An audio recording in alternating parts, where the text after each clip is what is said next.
महाराष्ट्र इमारत आणि इतर बांधकाम कामगार मंडळातील भ्रष्टाचाराची चौकशी व्हावी, नूतनीकरणासाठी असलेली स्लॉट सिस्टीम बंद करावी, मंडळावर कामगार प्रतिनिधी आणि मालक प्रतिनिधी यांची नियुक्ती करावी यासह विविध 21 मागण्यांसाठी महाराष्ट्र राज्य श्रमिक बांधकाम कामगार कृती समितीनं आज जिल्हाधिकारी कार्यालयावर आक्रोश मोर्चा काढला। दसरा चौकातून या मोर्चाला सुरुवात झाली। मोर्चात शेकडो बांधकाम कामगार सहभागी झाले होते। यावेळी बांधकाम कामगारांनी मोदी सरकार विरोधात जोरदार घोषणाबाजी करत परिसर दणाणून सोडला।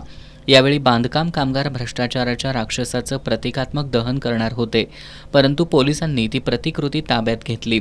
देशात सर्वात श्रीमंत असणाऱ्या या मंडळाच्या ठेवी गेल्या कुठं?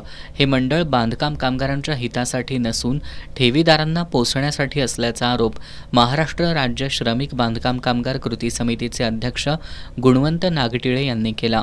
महाराष्ट्र इमारत व इतर बांधकाम कामगार कल्याणकारी मंडळात जो भ्रष्टाचार झाला आहे, त्या भ्रष्टाचाराच्या राक्षसाचा अंत करण्यासाठी आणि महाराष्ट्र इमारत व इतर बांधकाम कामगार कल्याणकारी मंडळाने ज्या काही जाचक अटी व बांधकाम कामगारांच्यावर जो अन्याय केला आहे, त्या अन्यायाला वाचा फोडण्यासाठी महाराष्ट्र राज्य श्रमिक बांधकाम कामगार संघटना कृती समितीचा आज आक्रोश, बांधकाम कामगारांचा आक्रोश या शासनाला आणि या मंडळाला दिसण्यासाठी आज हा आक्रोश मोर्चा आयोजित केलेला आहे। सदर आमच्या विविध प्रकारच्या 21 मागण्या, त्यातल्या प्रमुख मागण्या म्हणजे महाराष्ट्रात जे सेतू सुविधा केंद्र आहे ते तात्काळ बंद केलं पाहिजे।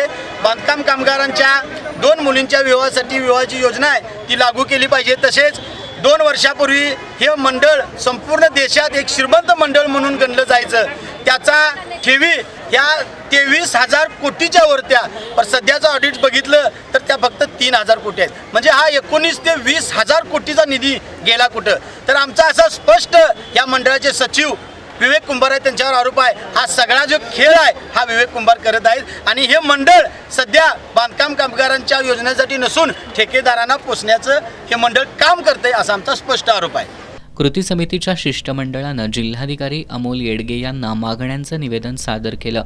या मोर्चात संजय गुदगे, संजय धुमाळ, एकनाथ गुरव, संदीप वराळे, युवराज पाटील, गणेश कांबळे, यल्लाप्पा मादार, विजय भोसले, अरविंद सुतार, नारायण पाटील, पांडुरंग कांबळे, रफिक जमादार यांच्यासह बांधकाम कामगार मोठ्या संख्येनं सहभागी झाले होते।